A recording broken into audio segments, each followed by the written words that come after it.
Hey guys, you're here with Quicksand Rigs, and today we're going to be taking a look at 5 things I think Ashes of Creation should take from Guild Wars 2.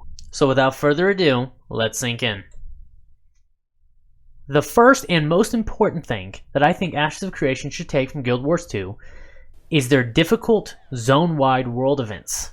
Guild Wars 2 had a large number of zone-wide events that required coordination between a large amount of players at the same time. And while there are some of these inside of their second expansion, Path of Fire, like the Domain of Ishtan, and there are some in the original game like Triple Trouble, the most notable ones exist in their first expansion, the Heart of Thorns. These events in Heart of Thorns operated differently for every zone and had a unique style to each one. But every single one of them required a large amount of players to coordinate between each other and do things on the right timing in order to succeed. My favorite of these being in Orc Basin, taking back the city of Tarrier. This required multiple large groups of people, most often around 10 to 20 of them at each side. Each section worked differently and required different mechanics to weaken the vine that was covering the gate. Once one side defeated the vine covering their gate, the entire zone had a set amount of time to finish the rest of them before the entire thing would reset. This required very large groups of people to coordinate between each other using chat or Discord in order to do the event correctly. I think there's no doubt that Ashes of Creation will involve some form of zone-wide events, like most games do. However, I think in order to be successful with them, to make them dynamic and rewarding, you have to be willing to have a difficulty level that makes even the smallest mistakes catastrophic. The second thing that I think Ashes of Creation should take from Guild Wars is their Breakbar system. Large boss mobs would be immune to crowd controls like most every other game. However, they would have a secondary bar underneath their health bar called their Breakbar. Crowd control attacks would specifically attack this bar, and when it reached 0, the boss mob would be stunned for a short duration. Almost every MMO that exists does not allow you to stun boss mobs, and some games like Final Fantasy XIV even go so far to make crowd control obsolete in any high-level content. However, Guild Wars 2 put an emphasis on crowd control abilities being viable in any group and in any content by allowing boss mobs to be stunned when coordinated the right way. So I'm really hoping Ashes of Creation will consider some form of system similar to this to allow crowd control to be viable in every part of the game, and not just against trash mobs, but also to be used in some way against boss mobs.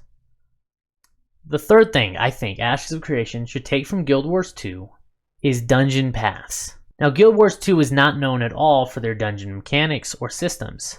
Large part of that is because I believe they only have 9 dungeons. They have not put a focus on it, and since the original game they have not added any new dungeons that I know of. However, they did have multiple pathways to be chosen inside each of their dungeons. Now, adding dungeon paths not only gives you some form of control over what direction your group wants to take at that time, but it also adds replayability to dungeons, allowing them to be taken on in a different way each time you enter them. This is a minor addition that can simply make it a little bit less monotonous when you run the same dungeon with multiple different guild members, or give you incentive and reason to enter a dungeon a second time after you've completed it. Now, most of Ashes of Creation's dungeons will be open world and not have this issue. However, they do say they will have some instance dungeons potentially for the storyline. I think it's important for those dungeons to allow you to approach it a different way with different groups so that it can feel new each time you encounter it. The fourth thing I think Ashes of Creation should take from Guild Wars 2 is involving a skill gap with their mounts. We know Ashes of Creation is going to allow a certain number of flying mounts in the world at a time, but I'm hoping these mounts aren't like Final Fantasy XIV's where it's a static flying where you have the same speed whether you're traveling up or down.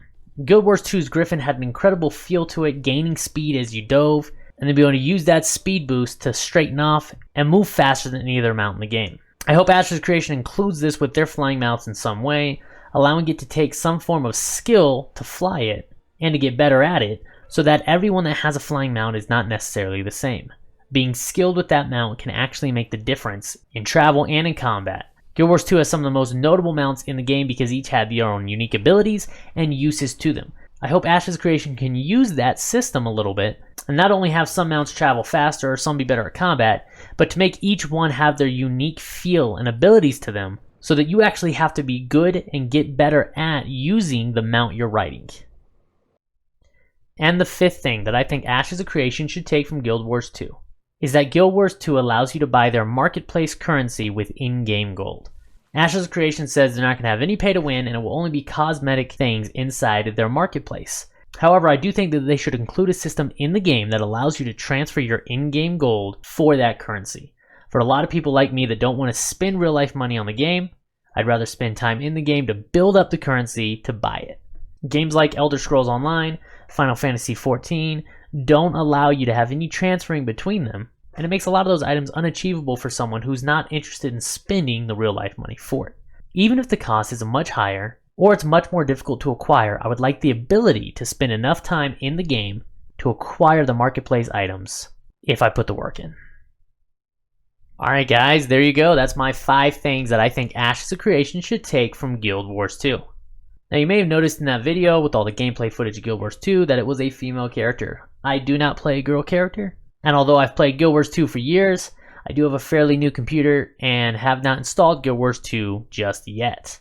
But thankfully there's another small YouTuber called Tulip Time who is willing to lend me a lot of that gameplay footage to use in this video. If you do play Guild Wars 2 or are interested in getting into it, you can check out her page in the description or by clicking this tag up here. Thanks for watching. I'll see you next time.